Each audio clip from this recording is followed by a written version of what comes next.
Welcome to my channel. Subscribe, listen, and enjoy my stories every day. It was a cloudy Friday afternoon when Emily announced her plan, her voice casual as she tossed her bag into the trunk.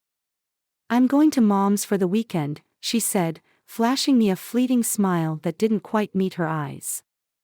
Something in her tone didn't sit right with me. "Sure, babe," I replied, trying to keep the suspicion out of my voice. "Call me when you get there." "Of course, love," she said, pecking my cheek, her lips cool and quick. She slid into the driver's seat of our old Honda, the engine sputtering to life as she waved and pulled away. Standing there, watching the car fade into the distance, a gnawing feeling took root in my stomach. Emily had been distant lately, her excuses flimsy. Visits to her mom's were common, but something about this time felt off. I made a decision I never thought I'd make. I decided to follow her. I waited long enough to avoid suspicion, then I grabbed my keys and followed the route I knew so well, the route to her mother's house. But she never turned off to the familiar street. Instead, she drove towards the city. Curiosity turned to concern, and concern bled into dread as I trailed her to the downtown area, where she parked at a sleek, upscale hotel. Heart pounding, I parked a block away and made my way to the hotel on foot. I was a storm of emotions, each step heavier than the last, my mind racing with possibilities I couldn't accept.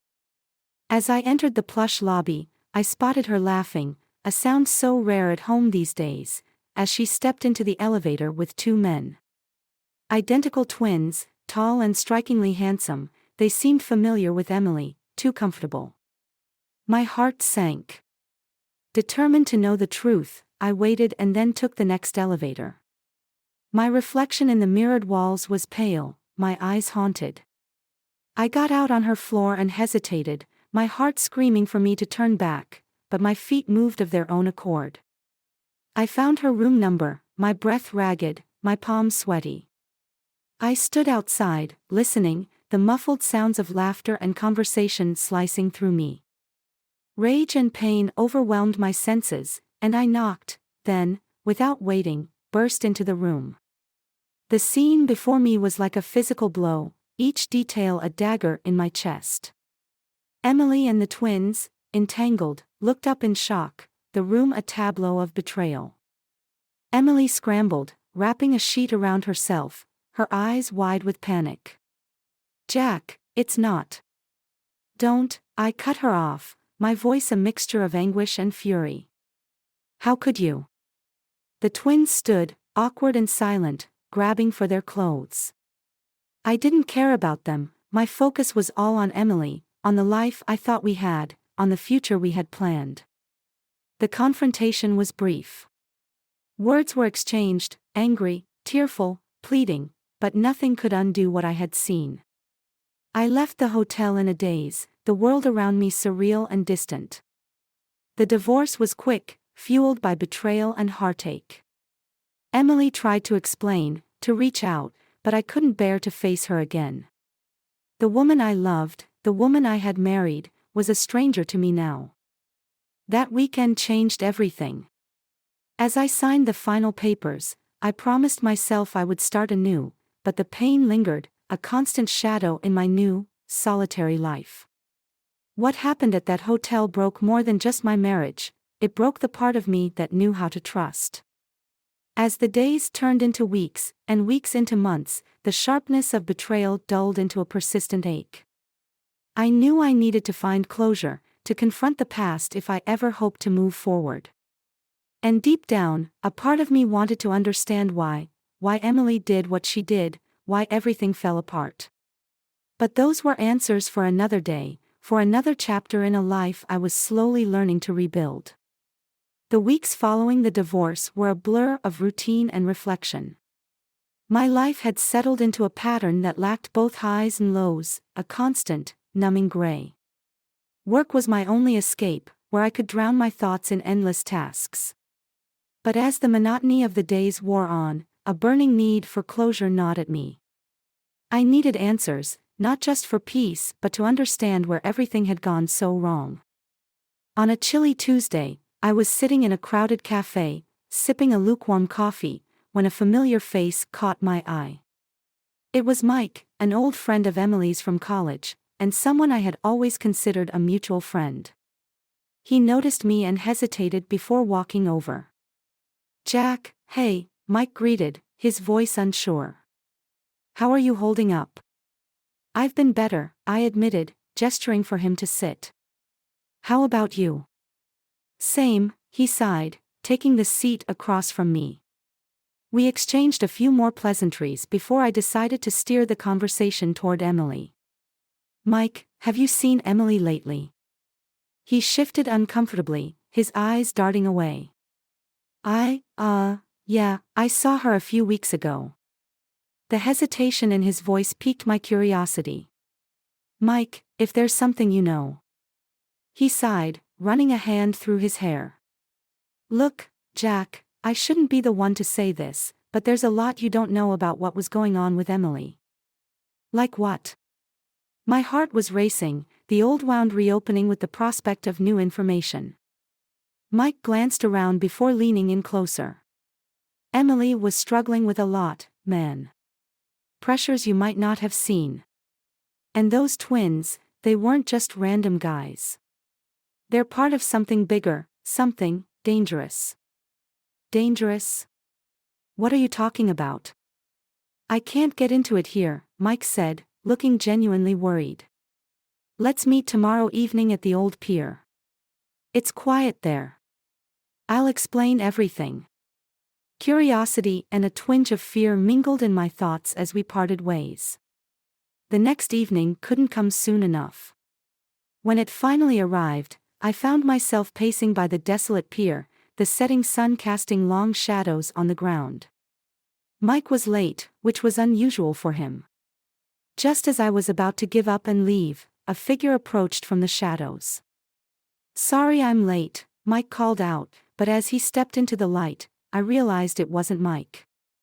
It was Tom, another college friend. "Where's Mike?" I asked, confused and slightly anxious. Tom looked somber, his eyes avoiding mine. "Mike had an accident last night. He's in the hospital. It was a hit and run." My stomach dropped. "Is he going to be okay?" "He's stable, but he hasn't woken up yet," Tom replied. "He asked me to give you this if anything happened to him." Tom handed me a small, sealed envelope. Trembling, I took the envelope, feeling its weight. "Did he say anything else?" "Just that he was sorry and that you should be careful." "He was scared, Jack. He stumbled onto something big, something bad." As Tom walked away, leaving me alone with the envelope, the chilling breeze felt ominous. I tore open the seal and unfolded the paper inside. It was a note from Mike, scrawled in his hurried handwriting. "Jack, if you're reading this, I couldn't make it. Look into the twins more deeply. They're not what they seem. Trust no one. I'm sorry." As the last light of day disappeared over the horizon, I stood frozen, the note fluttering in my hand.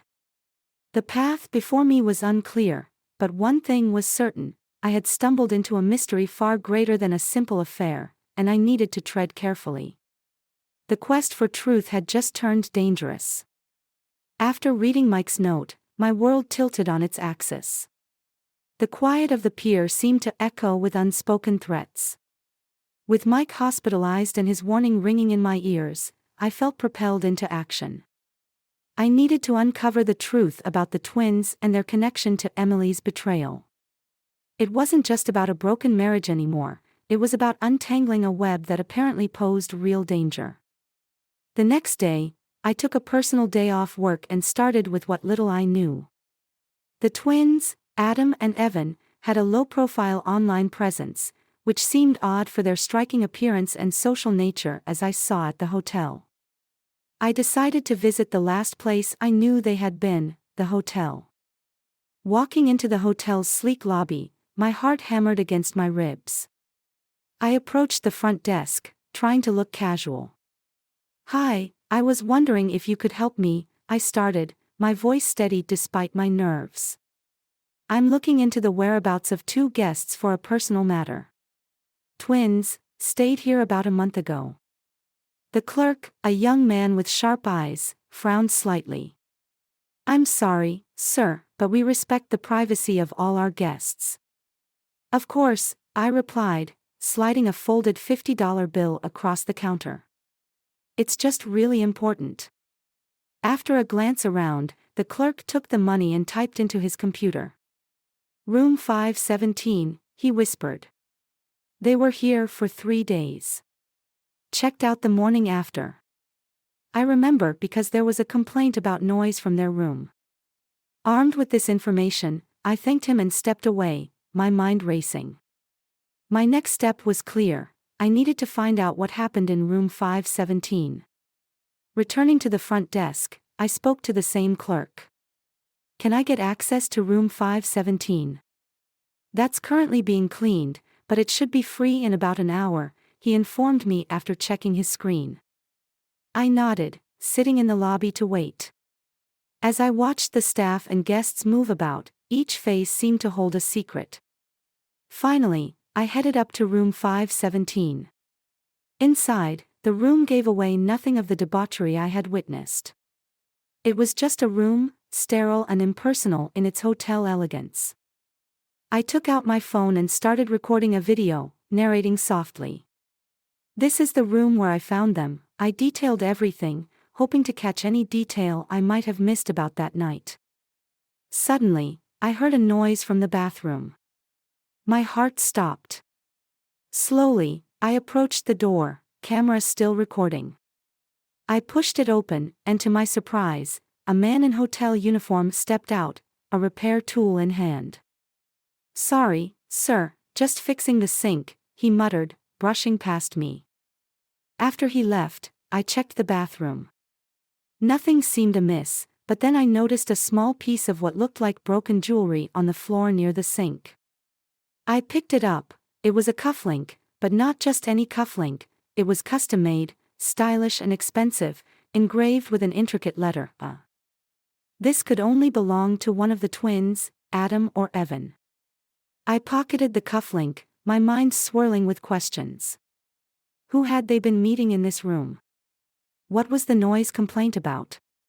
The pieces were there, but the puzzle wasn't coming together. As I left the hotel, the cufflink heavy in my pocket, I knew my next steps. I needed to find out more about Adam and Evan, beyond their surface-level profiles. I needed to dive deeper into their world, understand their connections, their business, if it could even be called that. What were they involved in that could tie back to Emily's sudden betrayal? Stepping out into the brisk air, I pulled my coat tighter around me. The mystery was deepening, and somewhere in this city, the answers were waiting. I just had to keep looking. The days that followed were a whirlwind of investigation and revelation. The cufflink was the key that unlocked doors I never knew existed.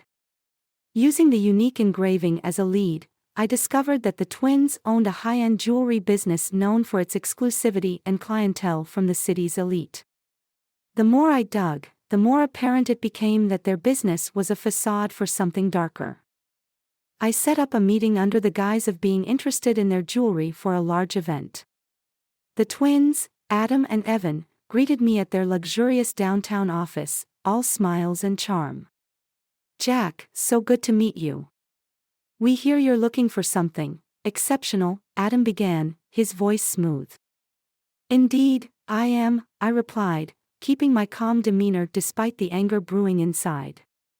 As we talked, I subtly steered the conversation toward personal matters, trying to gauge their reaction. It wasn't until I mentioned Emily's name that I saw a flicker of recognition cross Evan's face. Emily. Sounds familiar, but we meet so many people, he said, a touch too casually. It was then I took out the cufflink, placing it on the table. Found this in a hotel room you were known to frequent. Care to explain? The twins exchanged a glance, their composure cracking. Look, Jack, this is a misunderstanding. That was just a party, nothing serious, Adam stammered. A party where my wife ended up betraying me, I shot back, my voice rising. Evan sighed, leaning forward. It wasn't meant to hurt anyone. We host parties, sure, some wilder than others. Emily, she was confused, unhappy. She got caught up. The jewelry business, the parties, it's all a cover, isn't it? I pushed, wanting them to admit their deceit. Adam clenched his jaw. Our business is legitimate. The parties are just a way to relax, to connect with like-minded people. I scoffed. At the expense of others' lives and marriages. That's not our problem. People make their own choices, Jack, Evan replied, his tone defensive. I knew then that no remorse would come from them. They were in their world of manipulation and hedonism. The conversation was going nowhere, and I had heard enough. I stood up, the chair scraping loudly against the floor. This isn't over, I warned them before turning to leave. Back outside, the cold air felt sharp against my skin.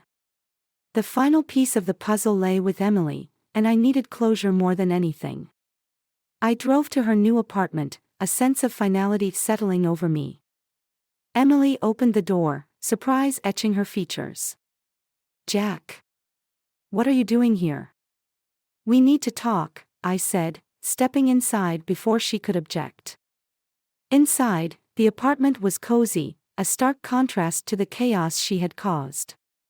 I know about the twins, the parties. I even met them, I began without preamble. Emily's face paled, her eyes widening. Jack, Save it, I cut her off. I just want to know one thing, why? She took a deep breath, her voice trembling as she spoke. I was lost, Jack. You were always working, and I felt alone. They made me feel wanted, alive. It was stupid, a mistake. A mistake that cost us our marriage, I said, the bitterness in my voice palpable. Yes, and I'll regret it for the rest of my life, she whispered. There was nothing left to say. The love I had for her was gone, replaced by a void. Goodbye, Emily. I hope you find what you're looking for, I said coldly, turning to leave. Jack, please, she started, but I didn't look back. As I walked away from her apartment, from the remnants of our life together, the weight of everything felt both oppressive and liberating. The deceit was deeper than just infidelity, it was a web of lies, indulgence, and betrayal, spun by those who knew no remorse. The twins would continue their charade, and Emily would live with her regrets. As for me, I was free from the deception, ready to rebuild on my own terms.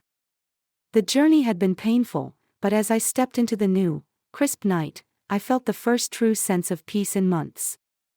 My past with Emily and the twins was behind me, a chapter closed forever in the story of my life.